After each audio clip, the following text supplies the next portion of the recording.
Hello, my amazing children. This is Grandma Carla back with Henry and the Clubhouse by Beverly Cleary. We are on Chapter 4, Henry Collects. The day after Halloween was the 1st of November.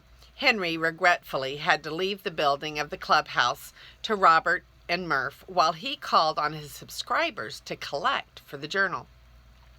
Beezus visited the Huggins backyard and offered to pound nails in Henry's place. Ramona is playing over at Lisa's house, she said, so she won't get in the way. Murph scowled. No girls allowed. Oh, all right, said Beezus, and flounced down the driveway. It won't take me long to collect, said Henry cheerfully, but it was not long before his cheerfulness faded. First of all, he started out to collect without taking any money along. He had to go home and rob his piggy bank so that he would have change to give his customers. That took time. As usual, Henry found that not everyone was home when he rang the doorbell. Sometimes he had to go back a second and even a third time. That took more time. One man who was home had only a $20 bill. Henry did not have that much change, so he had to make a second trip.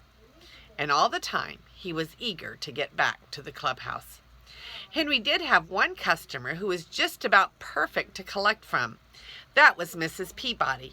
She not only had the exact change ready, she had it waiting on a table by the front door so that Henry was not delayed while she went to get her purse.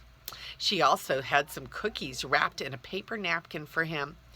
Ranger behaved himself, too. He watched Henry, but he did not move. There was only one thing wrong with Mrs. Peabody. She opened the door and said, "Well, here is Harry Huggins to collect for the paper."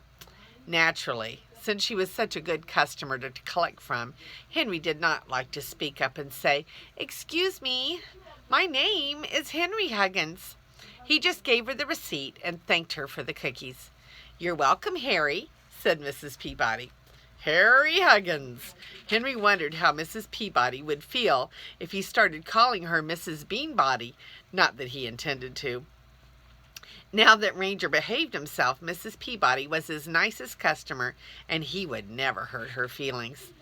Then, in contrast to Mrs. Peabody, there was Mrs. Kelly, who was Henry's most difficult customer when it came to collecting.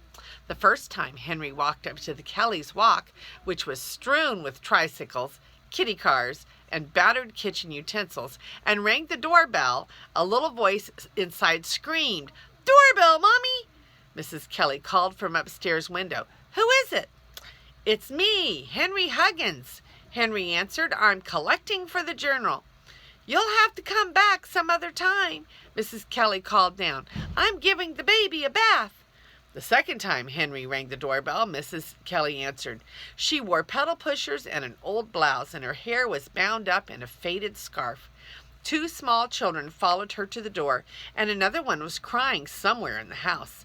Behind Mrs. Kelly, Henry caught a glimpse of Ramona, playing with a little girl her own age. "Oh, it's you again," said Mrs. Kelly, before Henry had a chance to speak. "I'm sorry, I don't have a cent in the house. You'll have to come back after payday." Henry realized as he tripped over an old muffin tin on his way down the front steps that he had forgotten to ask Mrs. Kelly when payday was. Henry was able to drive quite a few nails into the clubhouse before he got up his courage to go back to the Kellys. The building, under Murph's direction, was going along smoothly when it was not interrupted by Ramona, who was sometimes accompanied by Lisa, her little friend from kindergarten. They wanted to know if they could have nails to take home. They also asked the same riddles over and over. "How is a dog different from a flea?" Ramona would ask. "I don't know." Henry was the only boy who bothered to answer. "Because a dog can have fleas, but a flea can't have dogs," Ramona would answer, and no matter how many times she asked the riddle, she and Lisa screamed with laughter at the answer. "What is black and white and red all over?" Ramona always asked next. "No girls allowed," Murph yelled at this point. Then Ramona and Lisa would walk down the driveway, scuffing the toes of their shoes on the cement to show that they were angry. The next day, They would be back. "Can't you find a way to get rid of those pesky girls?" Murph asked. Henry could only shrug. There was no easy way to get rid of Ramona. Finally, Henry decided he had to get up his courage and go back to the Kellys, or Mr. Caper would start asking him why he had not finished collecting. This time, Mrs. Kelly met him at the door with the baby balanced on her hip. "Oh, it's you again," she said for a second time, glancing over her shoulder toward the kitchen, where Henry could hear an automatic washing machine running. "Come in while I find my purse." Henry stepped into the living room, which was scattered with toys, children's clothing, and crumpled pages torn from magazines. There was a bowl of soggy breakfast food on the kitchen table. A little boy who was sucking his thumb and holding an egg beater looked out of the kitchen door. "Don't put your fingers on the egg beater, Kermit," said Mrs. Kelly, and she looked wearily at Henry. "Would you mind keeping an eye on the children while I go find my purse? They are all in the kitchen, Kermit, Bobby, Lisa, and her little friend." "Sure." What else could Henry say? Anything to collect and get back to his clubhouse. He stepped into the kitchen where the washing machine was busily swish-washing. Lisa and her little friend, who turned out to be Ramona, were kneeling on the chairs at the kitchen table, cutting circles out of Play-Doh with cookie cutters. "I know him," said Ramona to Kermit and Bobby. "That's Henry Huggins." "Let's cross him out," suggested Lisa. Laughing wildly, the two little girls made big crisscross motions in the air in front of Henry. "There," said Ramona. "I guess we crossed him out." Henry did not know what to make of this and did not have time to give the matter much thought, because Bobby started to crawl out of the kitchen. Henry did not know how old Bobby was, but he knew he couldn't be very old because he was wearing diapers, plastic pants, and a t-shirt. In one hand he carried a piece of toast. Henry had never seen a baby drool as much as Bobby. As he crawled, he left little puddles on the floor. Henry heard Mrs. Kelly's footsteps going up the stairs. Bobby dropped his toast on the floor. Lisa and Ramona giggled over some private girl joke. Kermit spun the egg beater and made a noise like machinery with his mouth. The washing machine churned. A dog walked into the kitchen, picked up Bobby's toast, and dropped it again. It did not look as if anyone would get into trouble, but just the same, Henry hoped their mother would hurry back. He was a paper carrier, not a babysitter. Bobby picked up the soggy toast the dog had dropped and began to chew it. "Hey," said Henry feebly. He was pretty sure babies were not supposed to eat toast that had been in a dog's mouth. Gently, he tried to take the toast from Bobby, who clung to his toast and uttered a piercing scream. Henry backed away. Bobby put the toast back in his mouth and gnawed contentedly. "Oh well," thought Henry, "it looks like a pretty clean dog." Then Henry discovered Kermit was missing. He stepped into the living room where Kermit was twirling the egg beater in time to see the dog lap up the soggy breakfast food in the bowl on the coffee table. "Cut that out," said Henry, even though it was too late to do any good. The washing machine stopped swish-washing and was silent as if it was resting up before starting to spin. Mrs. Kelly called down from upstairs. "Kermit, what did you do with my purse?" "I put it under the bed so Bobby wouldn't get it," answered Kermit. Henry heard a chair being dragged across the kitchen floor. Followed by Kermit and the dog, he went back to investigate. Ramona was standing on a chair in front of the washing machine. She was not actually doing anything wrong, but knowing her, Henry was not taking any chances. "You better get down from there," he said. "Pooh," said Ramona. The washing machine gave a loud click and started to spin. Ramona reached toward the lid. "What do you think you're doing?" Henry spoke more forcibly this time. "I don't have to mind you," Ramona informed him. "You're just an old boy." She lifted the lid of the washing machine to peek inside. Instantly, dirty water and detergent spun out of the machine with a great whoosh, hitting Henry right in the face, drenching Ramona, and spraying the whole kitchen. "Cut that out," yelled Henry, snatching Ramona off the chair and slamming down the lid of the washing machine, but not until the jet of dirty water had circled the kitchen several more times. All the children were howling with fright, and Ramona howled the loudest. The dog shook himself and began to bark. Henry mopped his face with his damp sleeve and looked around at the rivulets of dirty water trickling down the walls and cupboard doors onto the floor. It was wet, sloppy mess, and there was no time to clean it up. "What did you have to go do that for?" he demanded of Ramona as Mrs. Kelly's feet came thumping down the stairs. Ramona, who was dripping with dirty water, stopped howling and looked sulky. "I just wanted to see what it looked like inside when it was spinning," she said. Disgusted as he was, Henry felt a small flash, a very small splash, of understanding for Ramona. He had always been curious to see how clothes were spinning too. "Oh my goodness," exclaimed Mrs. Kelly from the doorway as she looked at the wet children and the dripping walls. The children's howls subsided when they saw their mother. "What on earth happened?" "I'm awfully sorry," Henry apologized. "I tried to stop Ramona, but she lifted the lid of the washing machine before I could get to her." He glared at Ramona, who made a face right back at him. "Tattletale," said Ramona. Maybe he was a tattletale, but Henry didn't know what else he could have told Mrs. Kelly. She would know the washing machine did not open itself. "I'll help wipe it up," he offered, feeling this was the least he could do. Mrs. Kelly looked around her dripping kitchen. "Oh well," she said with a sigh. I suppose I should wash down the walls sometime. No, don't bother to help. You just take Ramona home so she can get cleaned up and into some dry clothes."